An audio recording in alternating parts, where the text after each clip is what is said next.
I'm walking through the crowd and this little girl, Natalie, leaps up and jumps on me and starts weeping. I'm like, what is going on right now? And this little girl tells me, I feel God in you. I feel God in you.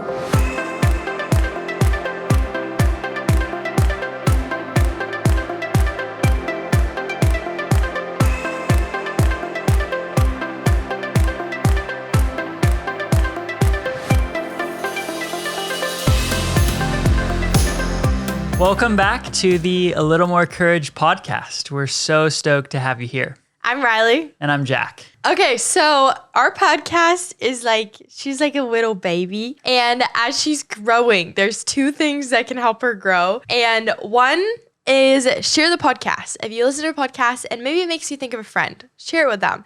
2, reviews. Those two things would be awesome for us as we are growing this podcast. But Jack. Yeah, and if you're watching it on YouTube, feel free to give us feedback. Like if there's a topic you want to hear about, put that in the comments or DM us on Instagram as well. And another thing I thought I would share is that not a lot of people know this, but we actually have a Facebook group that you can join. And we're slowly building community there for all of us to encourage each other to be more courageous. So if you're wanting to be a part of an online community, we have that space for you and we would love for you to join us. So Jack, today's going to be really fun. Yeah. As we've been, for all of those that have been listening to this podcast regularly, the way we started the podcast by doing a few series of us two talking about singleness, which is something we're both really passionate about. And then we started bringing on guests and they have been amazing. I would love to know, as you guys are listening to this, who's been your favorite guest, but also we've been getting a lot of questions about this one subject, and that is how we met. And so we're going to continue the rhythm of bringing on guests, but every now and again, as per your request, we will continue doing podcasts like this where it's just Jack and I sitting down. We're in our living room right now, just having a conversation, and hopefully together you and I can grow to live with a little more courage. But Jack, let's start with the story of how we met, but actually, I'll start my end. Yeah, you go. So Jack and I, we've been married for 8 months now. Yep. It's been so much fun. And we met and married in a year, which it was also so fun. So before that, I was living my just loving single life. And my friends and I were leading revivals on the beaches of California. It's during COVID. We started it in 2021. We just started hosting worship events on the beaches. And it was absolutely incredible to see what God did through them. We were seeing hundreds of people giving their life to Jesus.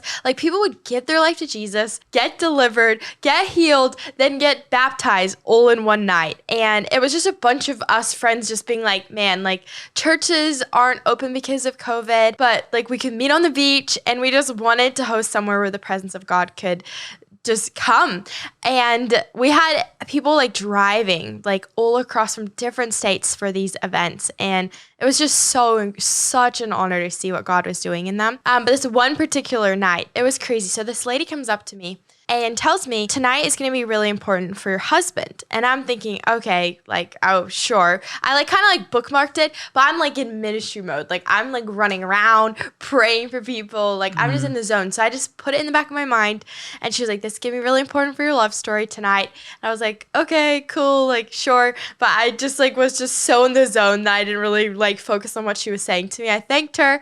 And then later on in the night, the sun has set. We're worshiping on the beach. There's hundreds of people, and unbeknown to us, there's this little girl named Natalie and her mom walking down the beach. They didn't know anything about what we were doing, and the little girl, she's 5 years old, she's pulling her mom towards our direction, and the mom's like, no honey, we need to stay. But then the little girl insists, so the mom's like, okay, sure, let's go check it out. And then I'm walking through the crowd, and this little girl, Natalie, leaps up and jumps on me and starts weeping. And I'm holding this little girl. She's hugging me and refuses to let go. I'm what is going on right now? And this little girl tells me, And the moment she said this, I started weeping. She says, I feel God in you. I feel God in you. And we end up hugging for 20 minutes. And it was one of the most just sweetest, intimate moments of my life. And afterwards, we break the hug. The mom has just been sitting there the whole time, like, what's going on with my daughter? I don't know. And I tell Natalie about Jesus and what Jesus did for him.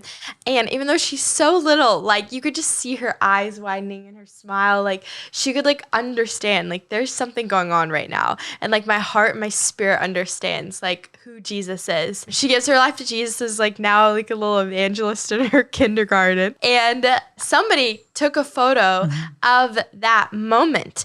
And I shared Sarah. this story. Yeah. Sarah took that photo. Yeah. We love Sarah. Shout out to Sarah. You're amazing. Also, Sarah has an incredible podcast called The Jesus Way. Highly recommend. Sarah takes this photo. I share it on Instagram. And then what happens? Yeah, and it was really cool because I hadn't thought about this. I've thought about this further since we've shared this before, but at the time I was leading a house church in Portland and doing a lot of prayer stuff around Portland, and I had started following 2 ministries that I'd seen in Southern California on Instagram, and one of those was California Will Be Saved. That's so cool. Which is this ministry, and people, tons of people shared this photo of Riley, and it was shared on that account. And I saw her, I saw this, I was moved by the story, and then I came to her Instagram and just scrolled down and watched her videos, and I was so moved. I was like, wow, this girl loves people so well and loves Jesus. I remember watching one where you were talking about telling this woman that she was beautiful, that you just a random stranger, and just how it made her cry.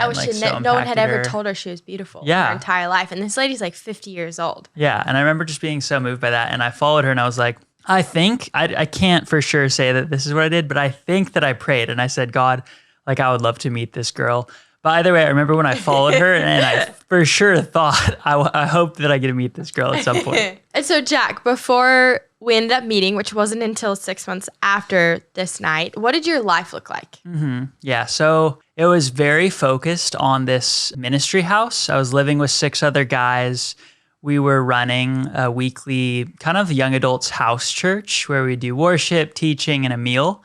With a bunch of people every week. And then I was doing a bunch of prayer stuff and running my business up in Portland. And it was so cool because, a few months after this, I'd been following you and seeing your posts and be like, man, this girl's so cool.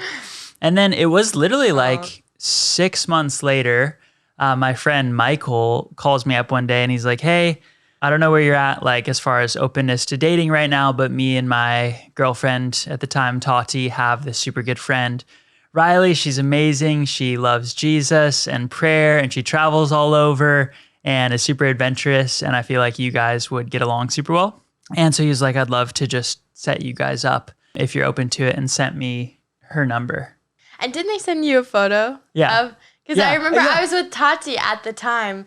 And they were like, Tati was like, I want to take a photo of you. And okay, so this is another crazy part. Tati and Michael met randomly at a coffee shop one day, and I was there when they met, and then they started dating. Tati's one of my best friends. And so the whole, this is a coffee shop in Pasadena, California. Then they meet, then they are the ones who introduce us, and he's in Portland at the time. I'm in San Diego. And Tati and I are we had one of the best days. We went surfing, lying on the beach, and then we got to a restaurant, and Tati's like, I want to take a photo of you. And I'm like, okay, sure. But she's like, I'm sending it to a guy. And I'm like, what? What guy are you sending it to? Stinky. And Tati told me a little bit about you. And I remember one of the things that really stood out to me is the one things that Tati emphasized is that you do a lot of things for the kingdom without anybody knowing. And I loved that. They were sharing about mission trips that you have done and how you won't even find the good works that you do for the kingdom on your social media. And I was just like, wow, that humility is definitely an attribute of someone that I would love to date. Yeah, and it was so funny because when Michael brought her up, I was like, I'm pretty sure I know who this girl is, because he said her name. And I was like, I think I follow this girl. And then I found out yes, this is the girl. And I was like, I would totally love to meet her. And so they sent me Riley's number, and I was going to... So wait, before you get there, can I share about my single life? Yeah, oh yes, go ahead. Yeah. So, because this is fun. So at the time, it was really cool because I feel like at this point in my life, singleness truly felt like a gift. Like I was really like living into it. Like there's Yeah. moments and nights, where I would be like, oh, I feel so lonely. Like I can't wait to be my person. Or I'd fast with my friends on Friday and we'd all fast for each other's husbands. Or I'd like write prayers for my future husband. Or like when the moments when I was sad, I would cry and I would meet with my spiritual mentor and like process things. But I look back on myself then and I'm so proud of like the kindness that I had on myself. That's so the good. kindness to acknowledge like it is okay to have a desire and not have it yet fulfilled, but then still not be just living life waiting for that desire to be fulfilled. Like there's like the in between, like the already but not yet. Like you're like working on yourself and living a fun, vibrant single life, and then at the same time still being okay that it's all right when those times happen when you feel sad about still being single. And I was living in a camper in San Diego. Yeah, And it was a tiny camper. Like when you first saw it. Yeah. It's not nice. Yeah, it was a little tiny camper. Yeah, it's awesome. And I was working for a homeless shelter, and then I was speaking on singleness. So anyway, go back to where Yeah. you were. You were about to text me. No, I think it's really cool too because it's funny thinking back for me as well. I was just telling a friend about this, how like I know we've both done seasons of closed singleness, and I had done 2 intentional committed seasons of like this is a time set apart where I'm not dating and just focusing on my relationship with the Lord. But the year before we dated, I don't know if maybe I went on 1 or 2 dates, but like dating wasn't a focus at all. Similarly, I was just so content. I felt like I was doing everything I Yeah. wanted to be doing. I was running this house church community and doing prayer stuff and running my business, and just felt like I was really happy with everything I was putting my hands to. And then just before the beginning of the year, the Lord kind of shifted my heart. And I remember telling people, I feel like I'm going to meet someone this year. Yeah, just before January, I started feeling that way. Yeah, I had my word for last year when we met was favor. And I that's remember Googling, it was so random. Like, I feel like Yeah. God has like a sense of humor in the little things. I remember Googling a favor, and I was like, my Google is like, I don't know what's going on with my Google right now because wedding favors kept coming up. that's And I right. kept Googling it, and then I'd like go on my laptop again, wedding favors. And I was Googling the word favor, like the definition of favor, but wedding favors were coming up. And this was when at the start of the year, I loved like finding a word and then like writing in my journal about it and like dreaming with the Lord about like what that word means. And it was so funny that happened. And then also just before we'd met, not only had that lady like prophesied, but I had like honestly like 3 other people prophesy like you're gonna meet your That's husband right. soon. Yeah. But I had that, like I'd had experienced that. And so it's really hard to not like let disappointment be the leader of our lives, because faith is like where God wants us to live our lives from, where we hear something and we're like, yes, Jesus will provide that for me. But I was at that point where sometimes like when that lady comes and prophesies, I'm like, okay, like, you know, like, but I would say to my past self, like, let faith arise. Like, it is okay to dream and hope. And like, when you hear that, like, write it in your journal and like, let yourself feel that excitement of what God is going to do in your life. Yeah, that's so good. So Michael texted me. I was going to this wedding for one of my other super close friends in Mexico 2 weeks after he texted me. And it was so funny. I had just gotten, I think that day, or maybe, yeah, I think it was that day. I had just gotten this thing that said, are you bringing a +1? And I was like, man, Lord, I would love to bring a +1 to this wedding. And then that same day, Michael texted me. And so her number, and I sent her an audio message and I said, hey, I know this probably sounds kind of crazy and we haven't met before, but I'm going to this wedding in Mexico in 2 weeks. If you want to come and be my +1, and we can get to know each other there. To which I was like, wow, this is like a whole first date. Like, it was 4 or 5 days in Mexico. Yeah. We're like flying into Mexico. Yeah. It was, I was like, this is pretty, like, you're really going to get to know somebody if you're going to go travel with them for 5 days. Yeah. And I've never even met this guy. Like, I have good references, but I hadn't met him. And so, as like out of good measure, I was like, can we FaceTime? And we FaceTime, and 2 crazy things happen. One, when we're on FaceTime, I hear God say he's your husband. And you would have thought I would have been like, okay, confusion, doubt over. Not at all. I wish I could say that, but again, like how I was saying, like my faith was weak, honestly. And when I heard God say this, like I think because I had other people say to me, like in the past, like, oh, he's your husband about someone else. I just thought, oh no, that just must be my voice. Or like how as like I'd been on a date with a guy and been like, oh, maybe this is my husband. Like those questions. And so when I heard that, even though it was the still small voice of God that came out of nowhere, that I knew was God, I still kind of just, same thing with that lady, like I bookmarked it. I just put it in the back of my mind and I was like, okay, like I will see.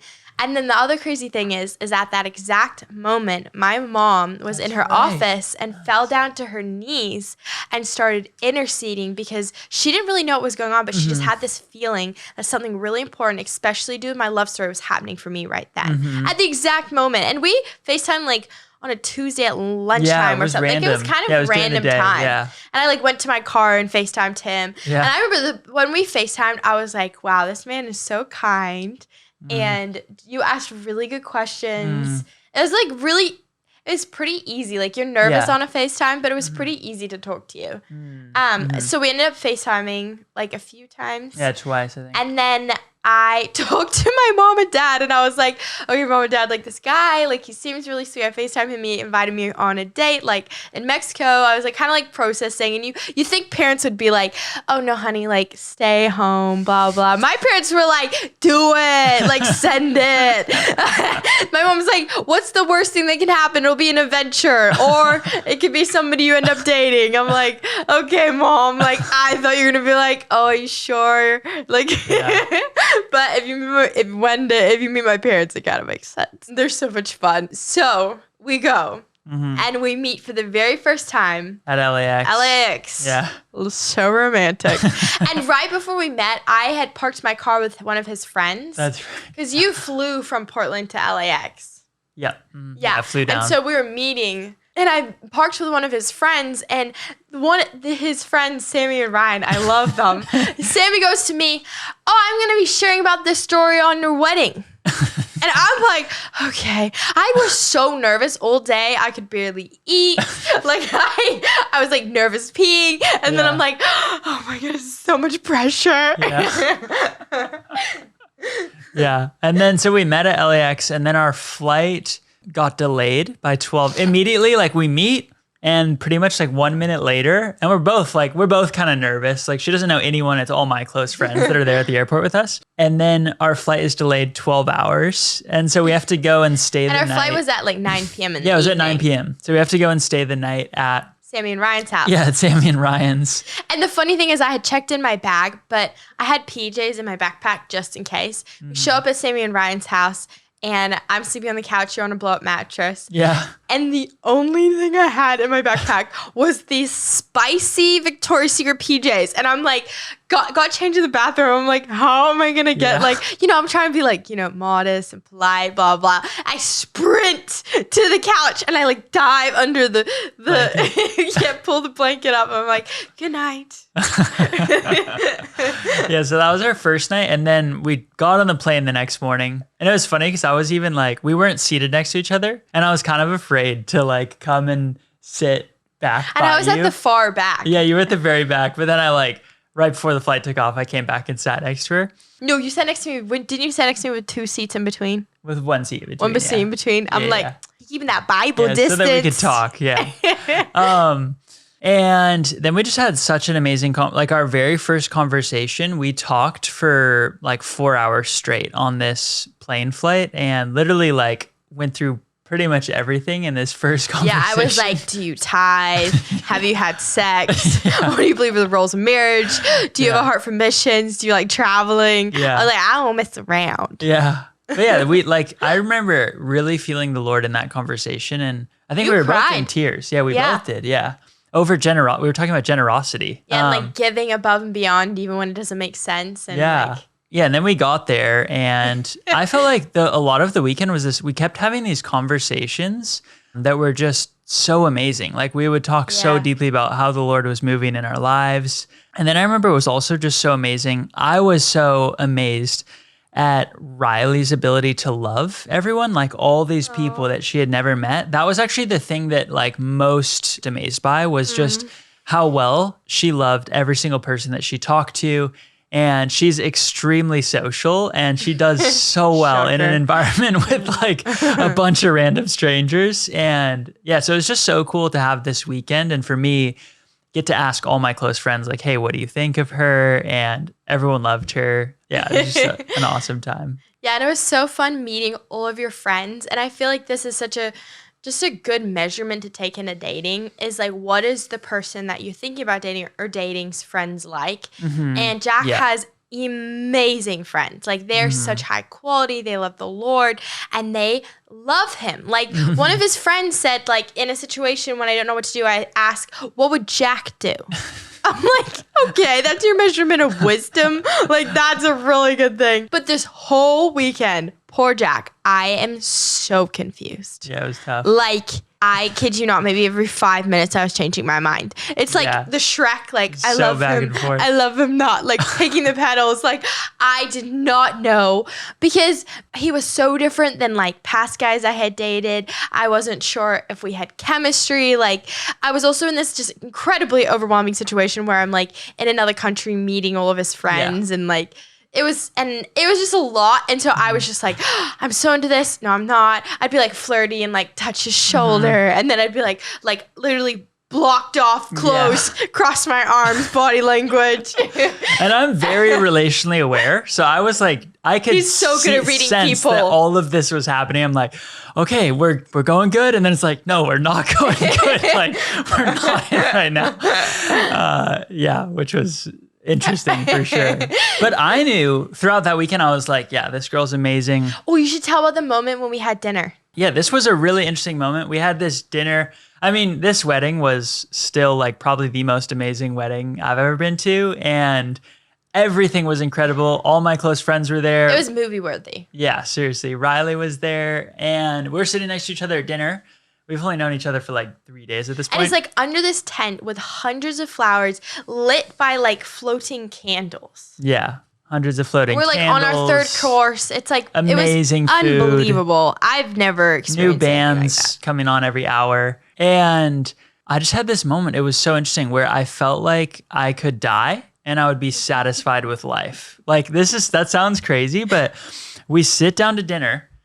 And I just am like stunned in this moment. I'm like, wow, I'm with all my friends. I think in this moment, I was like, I think this could be the one, Riley. And I just had this feeling like, yeah, I feel like I could die right now and I would be happy, satisfied with life. And he was sitting there like just in the zone. Like it was like you were in this, like you were in another world. And I'm sitting there right next to him like, I don't know what's going on. And like I could tell you were like, this is amazing. Like this moment is amazing. And then it kind of the pressure of like what I think you were thinking kind of freaked me out. Because I had a feeling. And we had so much fun. Like that night we danced until 5 a.m. Yeah. And I got so shy. Yeah, that's right. I love that. We were on the dance floor and I reached out my hands to like hold hands with her and dance. And she totally got nervous, which is like funny. Because Riley's so confident and new in social situations where most people are like pretty nervous. Riley's extremely confident. And so this was like the first moment of like seeing her nervous and vulnerable. And I loved it. And we jumped in the pool after, like in our nice fancy clothes. Yeah. You like walked me to the Airbnb. It was so fun. And that whole weekend, I think the thing that stood out to me the most was just the friendship. Like it was a very easy friendship. And I mean, I've said this on other podcasts and sermons, like friendship is love. Like love is friendship ablaze. Like love is friendship on fire. And we like for sure that first weekend, it was showing us like we had the friendship. Yeah. And then at the end of the weekend, like one thing I really respect is like you were very clear.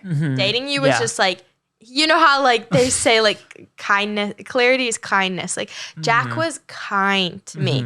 So at the end of the weekend, you sit me down. Yeah, at the end, because I knew like I don't remember thinking like, oh, I for sure want to marry her, but I felt like I for sure want to pursue her. And so we were sitting on the couch at the end and I just told her that. I was like, hey, I've had an amazing time with you and I'd love to pursue you and continue dating.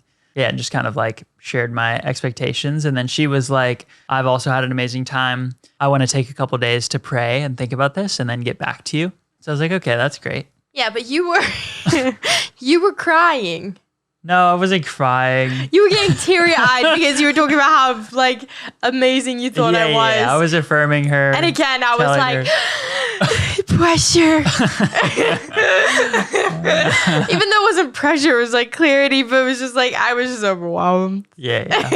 And even another moment that I really appreciated is we got on the bus. And it was like, we almost missed the bus. There was like some drama that happened. Yeah. And you were cracking up. And they showed me like this guy under stress, he just has so much fun, which is something I've very much experienced since marrying you. Like something really bad will go on and he will be making me laugh so hard I'm crying, even in stressful situations. So we get back and then what happens? And we have these 2 days waiting period till she's going to respond to me. And so I'm just praying. I'm like, Lord, I really want to date this girl. Can you make this work out? I'd call Michael, tell him, yeah, it was amazing. I'm like super into her. And then we have this FaceTime a couple nights later.